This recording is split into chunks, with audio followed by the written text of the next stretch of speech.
রাতে ডিনার করে শুয়ে শুয়ে ফেসবুকিং করছি, এমন সময় একটা মেয়ের আইডি থেকে টেক্সট আসলো। আসসালামু আলাইকুম ভাইয়া, কেমন আছেন? টেক্সটটা আসাতে পাত্তা দিলাম না, কারণ এমন অহরহ আইডি থেকে প্রতিদিনই টেক্সট আসে। আমি আমার মতো ফেসবুকিং করছি, কিছুক্ষণ পর আবারও সেম আইডি থেকে টেক্সট আসলো। কি হলো, কথা বলবেন না? এত অহংকার! এবার আর রিপ্লাই না দিয়ে পারলাম না, আমি রিপ্লাই দিলাম। একটা মেয়ে হয়ে আমাকে নক দিলেন, আপনি কি আসলেই মেয়ে নাকি থার্ড জেন্ডার? ছেলেটার কথা শুনে আমি রিপ্লাই দিলাম। প্রমাণ দিতে হবে নাকি? শুরু হয়ে গেল আমাদের চ্যাটিং। হুম, তা তো দিতেই হবে, কারণ ফেসবুকে অনেক ছেলেরাও মেয়েদের নামে আইডি ইউজ করে। আমি ছেলে নই, মেয়ে। আমার নাম নদী। মেয়েটার আইডির নাম তীরহারা নদী, প্রোফাইলে একটা নদীর পিক দেওয়া। বিশ্বাস করি না আপনি সত্যি কোনো মেয়ে। প্রমাণ দেওয়ার জন্য আমাকে কি করতে হবে? ভয়েস রেকর্ড দিব? এখনকার অনেক অ্যাপসের মাধ্যমে ভয়েস চেঞ্জ করা যায়। ভয়েস রেকর্ডে বিশ্বাস করব না যে আপনি কোনো মেয়ে। তাহলে এখন আমাকে প্রমাণ দিতে হলে কি করতে হবে? ভিডিও কল দিন, তাহলে বিশ্বাস করব। আমার টেক্সটটা সিন করেই সাথে সাথে মেয়েটা ভিডিও কল দিল, আমিও রিসিভ করলাম। দুজন ভিডিও কলে কথা বলতে শুরু করলাম। মেয়েটা দেখতে বেশ মায়াবী, শ্যামলা চেহারা, চোখ দুটো অসম্ভব সুন্দর। আমি কথা না বলে শুধু মেয়েটার চোখের দিকে তাকিয়ে আছি। আমাকে চুপ থাকতে দেখে নদী বলল, চুপ করে থাকবেন না প্লিজ, কথা বলুন। আপনার ভয়েসটা খুবই সুন্দর, আমি আপনার ভয়েস শুনবো। প্লিজ কথা বলুন না। কি বলবো? আমি তো কথা বলার মতো কোনো কথাই খুঁজে পাচ্ছি না। আপনার ভয়েসটা এত সুন্দর কেন? জানি না। আপনার ভয়েসে কি অ্যালকোহল আছে নাকি? যত শুনছি ততই নেশা লেগে যাচ্ছে আমার। আপনার ভয়েসের নেশায় আসক্ত হয়ে গেছি। জানেন, আপনি যে ফানি ভিডিওগুলো আপলোড দেন না, আমি শুধু আপনার ভয়েস শোনার জন্য বারবার আপনার ভিডিও দেখতাম। তাই বুঝি? হুম, তাই। আপনার কি এখন বিশ্বাস হয়েছে আমি আসলেই মেয়ে? হুম, হয়েছে। তারপর থেকে নদীর সাথে আমার সব সময় কথা হতো, কখনো টেক্সটে, কখনো ফোন কলে। এভাবেই কেটে যায় 6 মাস। আমি কেমন যেন নদীর প্রতি দুর্বল হয়ে যাই। আমার প্রতি নদীর কেয়ারিং, আমার পিকে কোনো মেয়ে লাভ রিয়াক্ট দিলে নদী ভীষণ রেগে যেত, আমার সাথে রীতিমতো ঝগড়া শুরু করে দিত। নদীর এই আচরণগুলো আমার বেশ ভালো লাগতো। বুঝতে পারতাম নদীও আমাকে পছন্দ করে, কিন্তু বলতে পারে না। কিন্তু ওর আচরণ আমাকে বুঝিয়ে দিত নদী আমাকে ভালোবাসে। একদিন আমি নদীকে ফোন কলে কথা বলার সময় প্রপোজ করি। নদী আমার প্রপোজাল অ্যাকসেপ্ট করে নেয়। তারপর থেকে শুরু হলো আমাদের ভালোবাসার চ্যাপ্টার। আমাদের বাসা ঢাকা মিরপুর, আর নদীর বাসা উত্তরা। একদিন দুজন মন স্থির করলাম দেখা করব।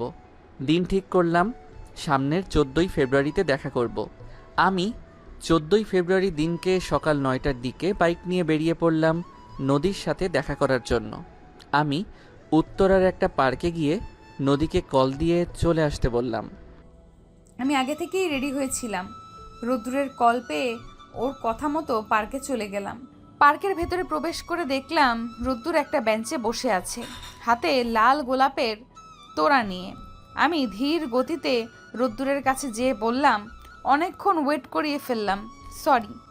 নদীকে আমার সামনে দাঁড়িয়ে থাকতে দেখে আমি বসা থেকে উঠে নদীর দিকে অবাকের সহিত তাকিয়ে আছি।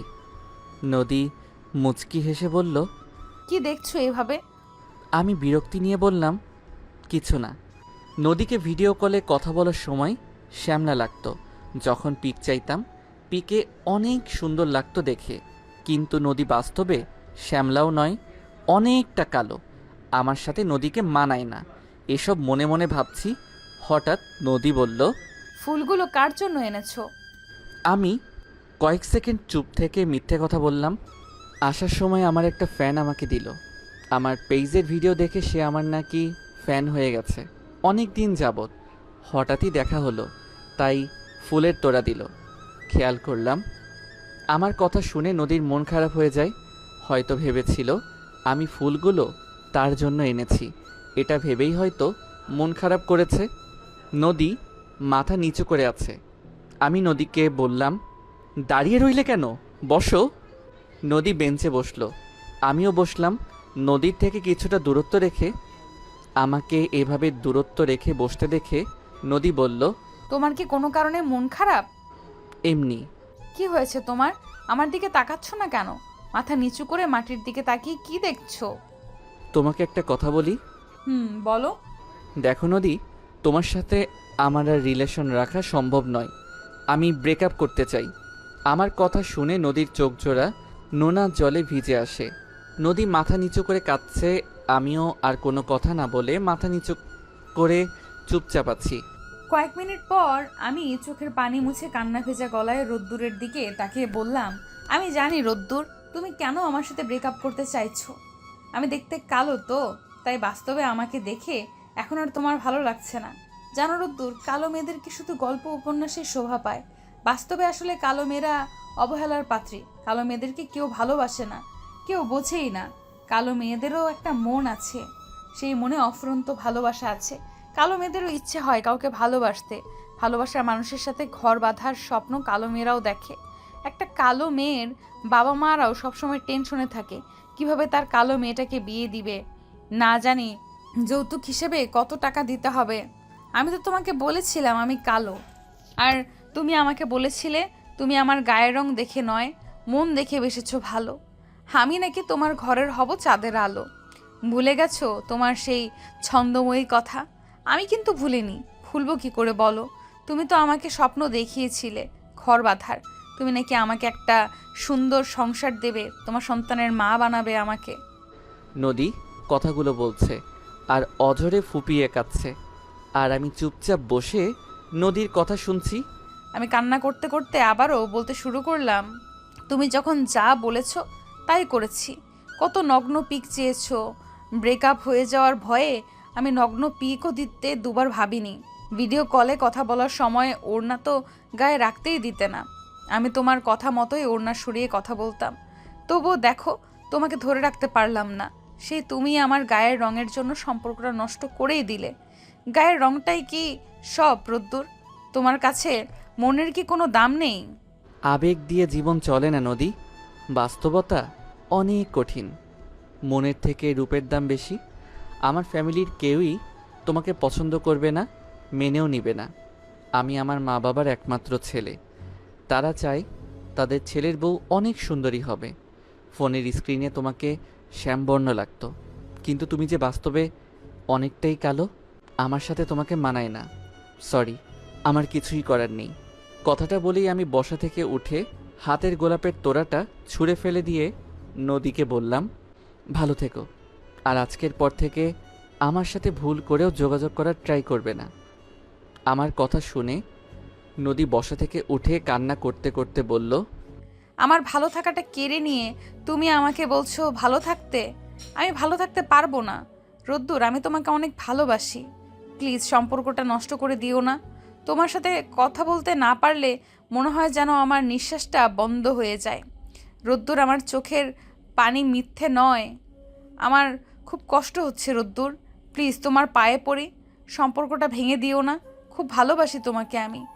কথাটা বলেই নদী ভীষণভাবে কান্না করতে থাকে, কিন্তু নদীর চোখের পানি আমার মন গলাতে পারে না। আমি আর কোনো কথা না বলে পার্ক থেকে বের হয়ে বাইক নিয়ে রওনা দিলাম বাসার উদ্দেশ্যে।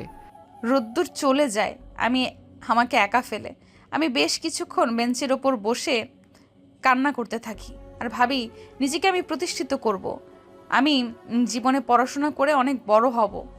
তখন মানুষ আমার গায়ের রং নিয়ে কথা বলার সুযোগ পাবে না। আমার একটা সাইনের জন্য মানুষকে সিরিয়ালে দাঁড়াতে হবে। চোখের পানি মুছে একটা দীর্ঘশ্বাস ফেলে বসা থেকে উঠে বাসার উদ্দেশ্যে রওনা দিলাম। বাসায় পৌঁছে ফেসবুকে ঢুকে দেখি রোদ্দুর আমাকে সোশ্যাল মিডিয়ার সব জায়গা থেকে ব্লক করে দিয়েছে। এইভাবেই কেটে যায় 5 বছর। আমি রোদ্দুরকে আজও ভুলিনি, তবে আমি সফলতা অর্জন করেছি। আমি এখন একজন অ্যাডভোকেট। আজ একটা কেসের শুনানি হচ্ছে। বাদী এবং বিবাদী দুই পক্ষই আমার ডান এবং বাম পাশের কাঠগড়ায় উপস্থিত আছে।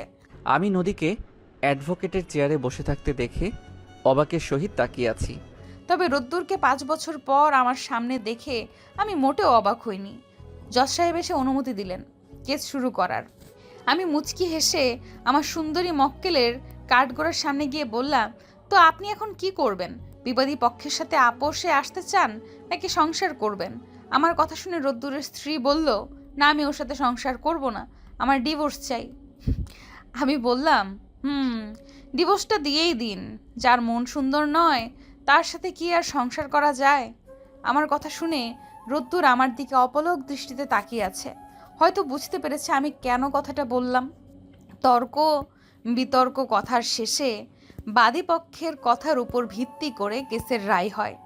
রোদ্দুরকে কোর্টে আদেশ দেয় 10 লক্ষ টাকা দেনমোহর পরিশোধ করার এবং 3 মাসের ভরণ পোষণের খরচ হিসাবে আরও 60,000 টাকা। আগামী 1 সপ্তাহের মধ্যে পুরো টাকা পরিশোধ করে ডিভোর্স না দিলে 5 বছরের জেল।